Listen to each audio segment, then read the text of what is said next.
berdoa dalam nama Tuhan Yesus Kristus.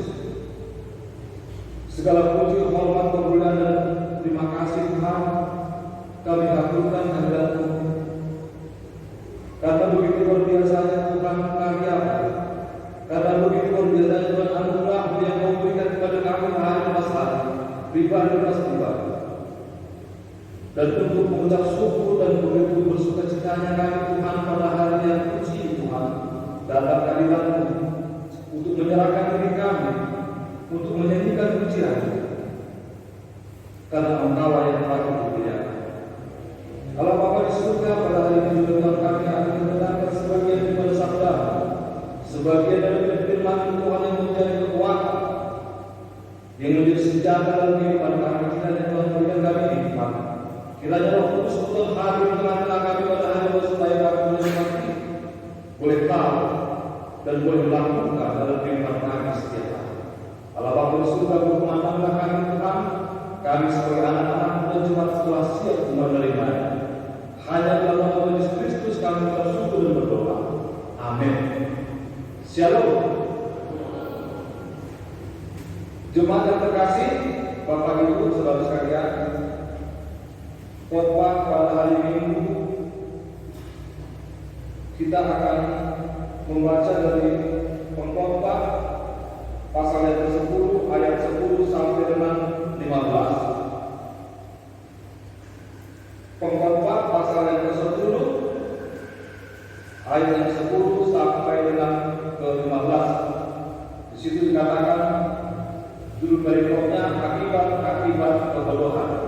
Mari kita membaca secara pengertian demikian firman Tuhan.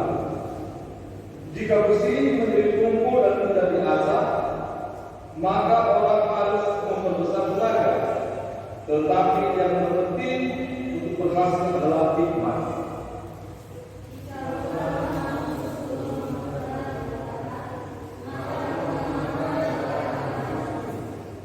Perkataan mulut orang berhikmat menarik, tetapi bibir orang bodoh menelan orang itu sendiri.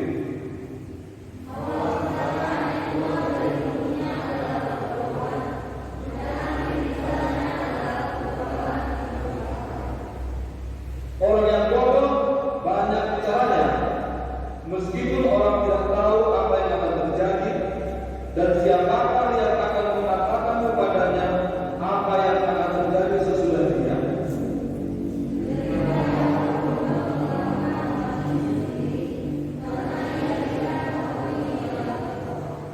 Amin, terpujilah nama Tuhan. Bapak Ibu, saudara sekalian terkasih dalam nama Tuhan Yesus Kristus. Nas kita pada pagi hari ini begitu mengenai hati kita untuk melihat, membandingkan antara orang-orang bodoh dengan orang pintar atau berhikmat. Jika kita membaca khotbah ini dari ayat 1 sampai dengan yang terakhir, di situ ada dikatakan 32 kata ucapan bodoh dan kebodohan.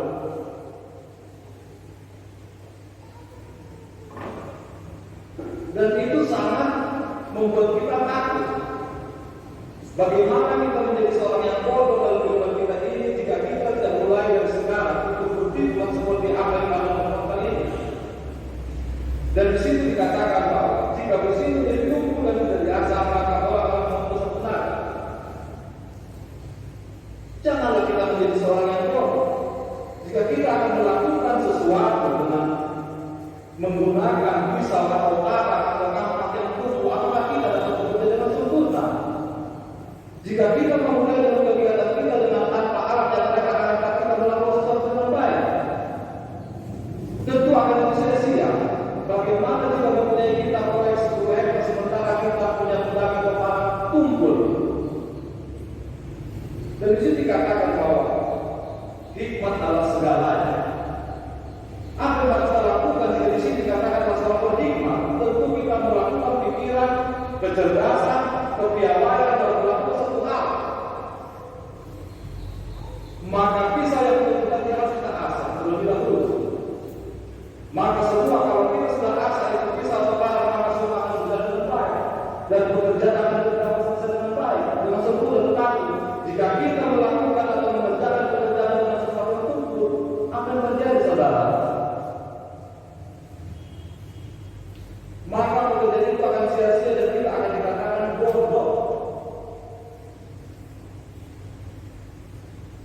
Dan bukan kita, dan bisa dikatakan adalah orang yang pemalas karena kita sudah tahu apa yang terjadi dan apa yang akan menghasilkan bagi kita, tetapi kita tidak melakukannya.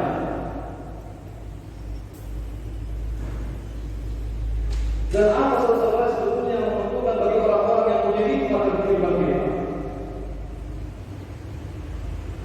Kalau orang berfirman, tentu punya pengetahuan, punya kepandaian yang bisa mengukur segala sesuatu yang akan dilakukan, bisa terukur. Oh, misalnya besok saya akan sekolah, apa yang harus saya lakukan pada malam hari ini? Tentunya apa? Mengerjakan persiapan untuk sekolah besok, mempelajari pelajaran besok, mempersiapkan sepatu, mempersiapkan baju. Itu kalau orang-orang yang bersekolah. Tetapi kalau orang-orang yang menjadi pekerjaan, apa yang kita lakukan? Saya pernah mendengarkan satu orang yang motivator sangat luar biasa, bahwa dalam rumus pekerjaan kami dikatakan bahwa A kali B kali C kali D, yang mengatakan A adalah alat, B adalah bekerja, C cita-cita, dan terakhir adalah D apa saudara? Doa. Doa orang Kristen tidak pernah lepas dari kehidupan kita sehari-hari. Itu senjata untuk melakukan sesuatu hal yang baru dalam kehidupan kita.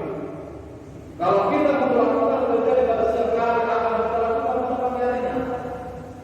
Tentu kita harus beribadah kepada Tuhan, meminta hikmat daripada Tuhan, dan mencoba berdoa untuk melakukan apa yang diperminta kepada Tuhan supaya apa yang kita lakukan baik-baik saja. Tetapi kalau orang doa, kalau orang itu berhikmat, maka akan Tuhan dia mengandalkan dirinya sendiri seolah-olah dia mampu tanpa adanya Tuhan Yesus dalam kehidupan. Berbagai macam hikmat yang ada pada orang yang pintar dalam hal kehidupan setiap hari. Orang pandai kalau kita banyak yang melakukan, banyak melakukan satu kepiawaian. Banyak orang yang bisa mengukur tentang kehidupan yang akan terjadi. Banyak yang punya cara untuk melakukan bertindak sesuatu yang akan terjadi pada hari esok. Tetapi kalau orang tua akan melakukan, ia hanya mencari masalah, ia hanya mendapat omongan kosong, ia hanya melontarkan sesuatu yang tidak penting, tidak berguna, dan akan merugikan banyak orang, dan terutama bahwa orang bodoh banyak menggunakan omongan kosong, banyak menghina, banyak menghujat, banyak membuli. Itulah orang bodoh. Tetapi kalau orang berhikmat, luar biasa. Dikatakan di sini di ayat yang ke-11 mengatakan bahwa jika Tuhan membantu sebelum masa diucapkan, maka Tuhan membantu dan akan berhasil. Ini ada satu keterlambatan. Seharusnya tukang mentah itu telah sudah mempersiapkan segala sesuatunya, tetapi akan terjadi bahwa Tuhan lebih dahulu memotongnya dan dia lebih cepat. Dan katakan dalam kehidupan kita manusia setiap hari sering mengandalkan jika ada sesuatu yang perlu kita lakukan, banyak yang mengatakan nantilah, tunggu dululah, besoklah. Itulah yang sering terjadi kita katakan dalam kehidupan kita sehingga kita tertinggal, sehingga kita sering katakan bodoh. Padahal jika kita selalu saja berdekatkan diri dengan Tuhan Yesus, bahwa ada yang mengatakan di Amsal 1 ayat 1 bawah, takut akan Tuhan adalah perlumbaan dari pengetahuan, tetapi orang bodoh menghina hikmat dan dihina. Nah itu perbedaan antara orang bodoh dan pintar dan berhikmat. Tentu saudara-saudara ibu sekalian mungkin sering melakukan dalam kehidupan setiap hari di kebun atau di usaha atau di sekolah, sering mungkin mengatakan atau juga akan dilakukan, sering mengatakan besoklah, nantilah, tunggu dulu. Dan ini yang sendiri saya temukan dalam keluarga saya bersama satu sama sholat. Mungkin teman-teman lain kita seperti dia, mungkin disiplin. Atau mungkin ada sesuatu yang diterapkan oleh pemerintah supaya mengikuti proses kesehatan. Dan orang pemerintah sudah mengatakan satu hikmat yang luar biasa supaya bangsanya dan negaranya sehat-sehat saja. Tapi apa kita lakukan?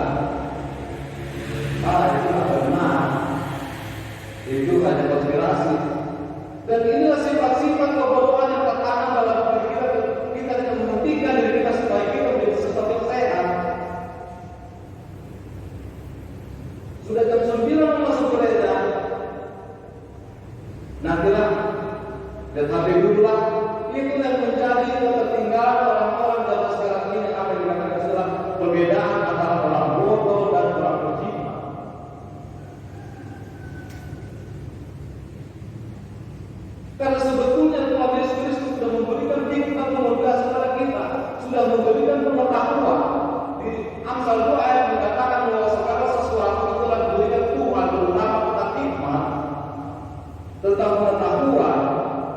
Dari mulutnya langsung kita dikatakan bahwa kita adalah orang yang berhikmat.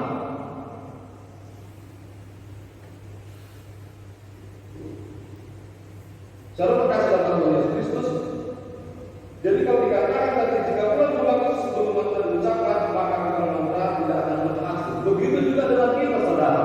Jika kita melakukan pekerjaan kita dengan sia-sia dengan keterlambatan sampai nantilah Tuhan, maka mereka akan mencabut kita, akan memakan kita dan menelan kita sehingga kita kalah ketika mereka sudah melakukan sesuatu yang baik. Kalau misalnya kita mempunyai motor, punya mobil, rusak sedikit, nantilah sudah mulai berdekatan dengan nantilah sudah mulai dia akan mulai mogok, nantilah, dan itu akan menyebabkan kerusakan dan menjadi sesuatu yang fatal bagi kita. Begitu pula dalam hidup kita setiap hari. Jika kita menunda-tunda pekerjaan kita, akan ada hal-hal yang terjadi. Keterlambatan dan kita akan mendapatkan apapun dari apa yang kita kerjakan. Saudara terkasih, jika kita salah belajar, mulailah kita mulai dari ayat yang ke-10 tadi. Jangan sampai kita menggunakan sesuatu itu untuk melakukan sesuatu. Jangan sampai menyiapkan segala sesuatu untuk sekolah kita, kuliah kita hanya mengandalkan diri kita sendiri, tetapi kita mengandalkan hikmat, mengandalkan kebenaran, mengandalkan dari Tuhan Yesus. Karena Tuhan Yesus telah memberikan segala sesuatu yang kita perlukan dalam hidup kita. Amin. Kita kembali ke ayat 12 sampai dengan 14. Di situ dikatakan, perkataanmu telah berhikmat menarik, tetapi bibir orang bodoh menelan orang itu sendiri. Benar. Kalau kita memperhatikan orang-orang berhikmat, apa yang keluar dari mulutnya, tentu dia akan memberikan satu berkat, memberikan saran, memberikan motivasi, memberikan dorongan, memberikan masukan yang terinspirasi buat orang lain. Tetapi kalau orang bodoh akan mereka lakukan, mereka tidak akan pernah senang melihat orang-orang berhikmat. Mereka akan cemburu, mereka membenci orang-orang yang berhikmat. Makanya kalau kita melihat perhimpunan orang-orang berhikmat, tidak akan pernah ada satu, tidak pernah ada satu kesatuan. Karena di sini ada yang menyatakan berkat, di sini ada yang menyatakan kesombongan, di sini menyatakan satu kehidupan yang biasa, di sini menyatakan satu kebebalan atau kebodohan. Dan itu orang kedua banyak mengutarakan kata-kata hujatan, kata-kata kebencian, kata-kata yang mengandalkan diri sendiri, dan itu akan membuat kehancuran pada diri sendiri dan akan segera membuat malapetaka bagi diri sendiri. Itulah perbedaan-perbedaan antara kebodohan dan hikmat. Dan ketika kita sudah merasakan sesuatu hal yang baik, jika kita menggunakan pisau-pisau atau parang-parang yang telah tajam, kita mengasahnya terus, mengasahnya setiap hari. Tetapi jika kita sudah merasakan bahwa kita sudah tajam, jika kita kembali lengah, jika kita kembali lagi diam dan mulai menggunakan bahasa-bahasa nabulan-nabulan, kebutuhan akan terjadi pada diri kita sendiri. Begitu juga dengan orang-orang perempuan masa ini, saudaraku. Jika tidak ada persiapan dan rumah dan tidak menghidupi konteks bagaimana kita menyampaikan firman Tuhan, bagaimana menyampaikan kepada jemaat, tentu semua itu persiapan bagaimana memahaminya, menghidupinya, merenungkan dan melakukannya dalam kehidupan sehari-hari. Dan dikatakan dari ayat ini sudah mengajar kita bahwa Tuhan Yesus ketika berumur 12 tahun sudah memiliki kecerdasan yang luar biasa, di mana dia bertumbuh di White House bersama-sama dengan orang alim ulama. Di mana kita tahu alim ulama itulah orang-orang yang bertua-tua yang sudah berpengalaman, yang sudah hafal tentang berbagai macam kita. Tetapi apa terjadi? Tuhan Yesus hadir di tengah-tengah mereka dengan kecerdasannya, dengan jawabannya, semuanya begitu heran-heran. Kemudian Yesus adalah seorang yang cerdas, terlepas dari kita lebih dahulu. Dan kita-kita yang di sini yang berkumpul yang sudah berusia 12 tahun, apakah sudah sampai demikian? Bukannya kita menjadi sebagai seorang Tuhan yang seperti Tuhan Yesus, tetapi kalau kita melakukan sabdanya, melakukan firman-Nya, setia kepadanya, bukan menjadi seorang Yesus seperti yang tertera di dalam Alkitab ini. Dan jika kita baca episode terakhir tadi di ayat yang ke-52 dikatakan bahwa Tuhan Yesus menyinta tambah dia tambah dewasa, tambah berhikmat, dan semakin dikasih Tuhan Allah dan dikasih oleh manusia. Begitu juga kita sebenarnya berkasih untuk Yesus Kristus. Jika kita setia, jika kita tegas, jika kita berhikmat, maka Tuhan Yesus akan segera mengasihi kita dan saudara-saudara kita akan termenang.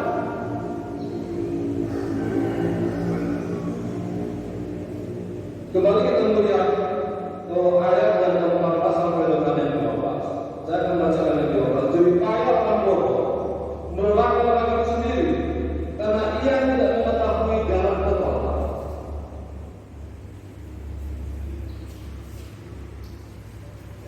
Karena ia tidak mengetahui jalan ke kota, bagaimana kita akan melakukan ini, saudara-saudara? Ini menunjukkan bahwa kita sebenarnya tidak mempunyai jati diri, tidak mengerti yang ada pada diri kita, tidak mengetahui sebenarnya kemampuan kita. Makanya dikatakan di sini tidak mengetahui jalan ke kota. Kita tidak introspeksi siapa yang kita sesungguhnya, karena kita selalu melakukan pemujaan-pemujaan, penghinaan-penghinaan, kesombongan dan tinggi hati. Makanya dikatakan di sini jika kita adalah orang-orang bodoh, maka kita tidak akan mengetahui jalan ke kota. Dan kita pun tidak akan mengetahui sampai di mana masa depan kita akan terjadi, karena kita selalu mengandalkan kekuatan diri kita, kita mengandalkan hikmat daripada Tuhan.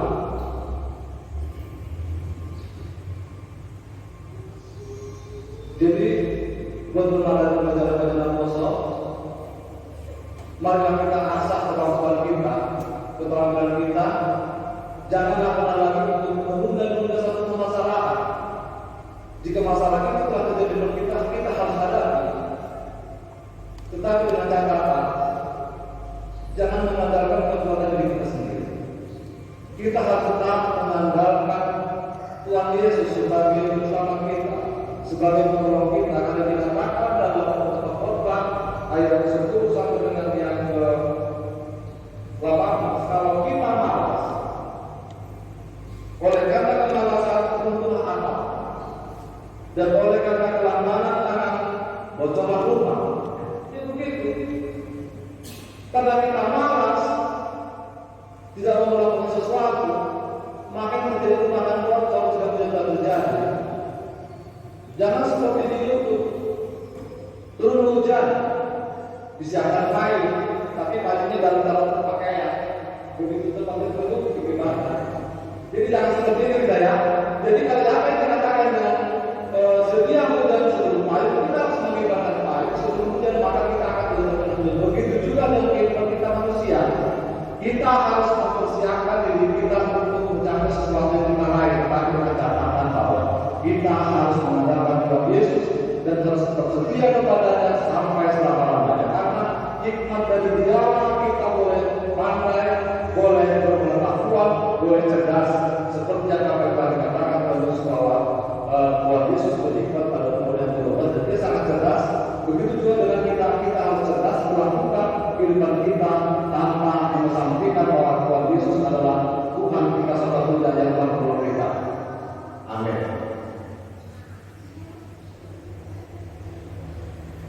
Allah bersyukur, terima kasih Tuhan. Firman-Mu yang indah ini pada pagi hari ini mengingatkan kami atas keperluan kami, supaya kami kembali boleh berhikmat melakukan sesuatu yang bijak, yang cerdas, seperti melakukan Tuhan Yesus. Kami mau Tuhan Engkau menolong kami. Kami mau Tuhan Engkau selalu melindungi kami dalam setiap langkah kami.